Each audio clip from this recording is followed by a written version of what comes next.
तीन टकली बहुएं। शांति की आदत थी कि वह सभी का मजाक उड़ाती रहती थी।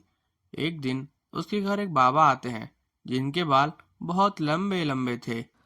बेटी, बाबा भूखा है, कुछ खाने को दे दे। हाँ बाबा आई। खाने को तो बनाया है लेकिन अपने लिए।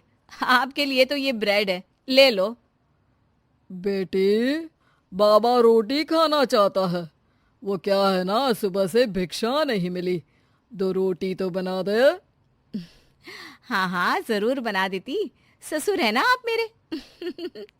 वैसे बाबा, बालों में कौन सा तेल लगाते हैं जो इतने लंबे काले और घने बाल हैं?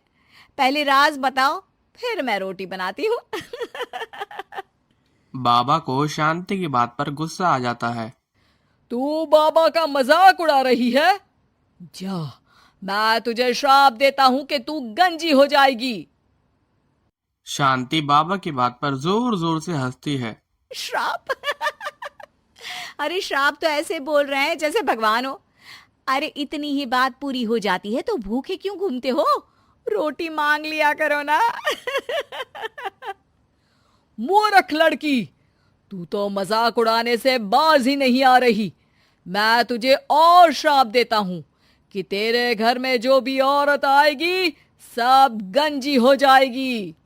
बाबा वहां से चले जाते हैं और शांति के बाल धीरे धीरे झड़ना शुरू हो जाते हैं और एक दिन तो वो पूरी टकली हो जाती है। फिर वो अपने पति से कहती है, हाय रे, इस शहर का पानी भी ना कितना गंदा है।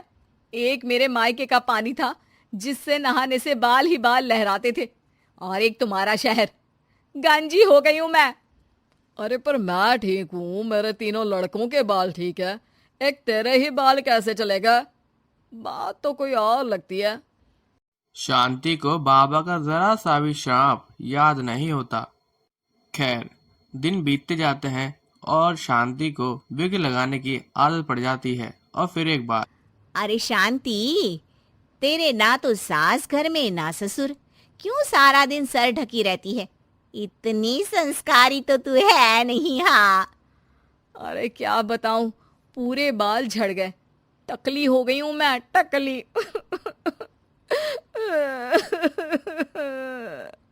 अरे अरे चुप कर शांति, कोई सुन लेगा। एक काम कर, वो डॉक्टर बाल है ना, उनके पास चली जा। वो तुझे आर्टिफिशियल हेयर लगा देंगे। फिर तो पहले से भी बहुत अच्छे बाल लहलाएंगे तेरे सर पर।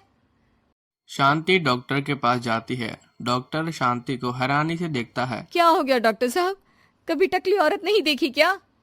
अरे देखी तो है, लेकिन इतनी टकली नहीं देखी। इतनी टकली से क्या मतलब है? टकली तो टकली होती है ना। अरे नहीं नहीं बहन, मैंने अपने 30 साल के करियर में ऐसी टकली नहीं देखी। अरे ठीक है ठीक है, पहले मेरे सर में बाल उगाने का कितना लगेगा ये बताओ। डॉक्टर सर देखते हैं और कहते हैं, ना जी ना, कुछ नहीं हो सकता। आपके सर पर बाल उग ही नहीं सकते। अंदर तक बंजर है जी आपका सर। शांति मुंह फुलाकर वापस आ जाती है। कभी वो विग लगाती तो कभी वो चेहरा अपना पल्लू से ढक लेती थी। दिन बीतते जाते हैं। उसके तीनों बच्चे बड़े हो जाते हैं और एक दिन उसका पति कहता है, मैं सोच रहा हूँ तीनों की शादी एक ही साथ करवा दूं। खर्चे भी बच जाएंगे और 3 बहुएं एक साथ आ जाएंगी। क्यों? हाँ वो तो ठीक है, लेकिन मेरी एक शर्त है। अरे इस शहर में तीनों की शादी करवाएंगे और कल को दूसरे शहर की लड़कियों को यहाँ का पानी सूट नहीं किया तो, जैसे मैं गंजी हो गई वैसे ही वो तीनों भी हो जाएंगी तो। अरे तुम बेवजह डर रही हो। देखो, मेरे और तीनों बेटों के बाल बिल्कुल ठीक है। ये सब बातें छोड़ो अब। खैर, शांति की तीनों बहुएं आ जाती हैं जो कि उसने खासकर बालों को देखकर उनको पसंद किया था। मैंने तो टकली होकर पूरी जिंदगी काट दी, लेकिन तुम तीनों के बाल पूरे घर की शान होने चाहिए। किसी के भी बाल कम हुए तो वो मेरे घर में नहीं रहेगी। इस घर में प्यार और इज्जत के साथ रहना है तो अपने बालों का ख्याल रखना होगा। बड़ी बहू कहती है, जी माँ जी, आप चिंता ना करें। मेरे बाल तो इतने बेशर्म हैं कि मैं आज गंजी हो जाऊं तो कल ही बढ़कर घुटने तक आ जाएंगे।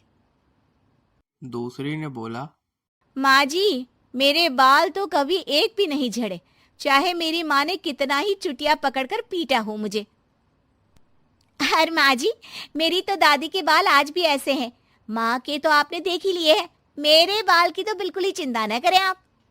शांति भी अपनी बहुओं के लंबे काले घने बाल देखकर खुश रहती।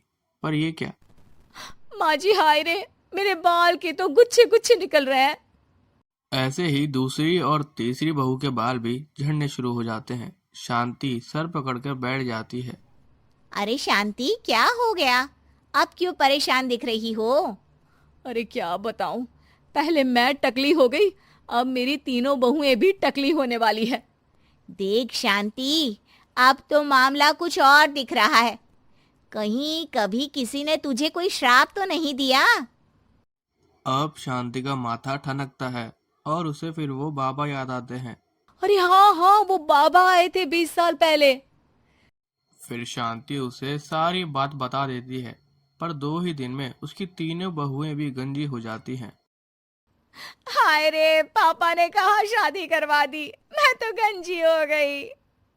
ये सब सासू माँ को मिले उस श्राप के कारण है। और कैसे हम लोगों को बोल रही थी? बाल नहीं तो घर पे रहने नहीं देंगी। अरे केस कर दो ऐसी औरत पर। तीनों टकली बहुएं शांति के पास जाती हैं और उसे भला बुरा कहती हैं। माफ कर दो, क्या करूं अब मैं? तभी वहां पड़ोसन आ जाती है। मुझे उस बाबा की कुटिया मिल गई है, कल सुबह तुम चारों तैयार रहना। अगली सुबह चारों पड़ोसन के साथ बाबा की कुटिया पर जाती हैं। ये टकली औरतें कहाँ मेरी कुटिया में घुसी आ रही हैं? बाबा जी, आप तो ज्ञानी, परम ज्ञानी हैं, फिर क्यों हम लोगों का मजाक उड़ा रहे हैं? ये शोभा नहीं देता आपको। तो क्या तुझे शोभा देता था जो आज से 20 साल पहले तूने मेरा मजाक उड़ाया था? पापा मुझे माफ कर दो, मैंने तो जैसे तैसे जिंदगी काट ली, लेकिन इन बच्चियों का क्या कसूर है?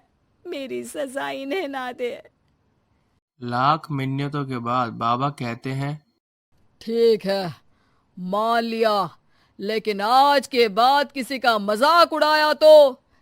नहीं नहीं बाबा जी, मैं तो किसी का मजाक नहीं उड़ाती हूँ, मेरे तो संस्कार ही ऐसे नहीं है। हाँ बाबा जी, किसी ज्ञानी बाबा का मजाक उड़ाना तो बहुत बड़ा पाप है।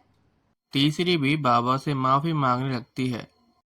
बाबा, मैंने अपनी पूरी जिंदगी ऐसे ही निकाल दी है, प्लीज अब मेरे बाल भी मुझे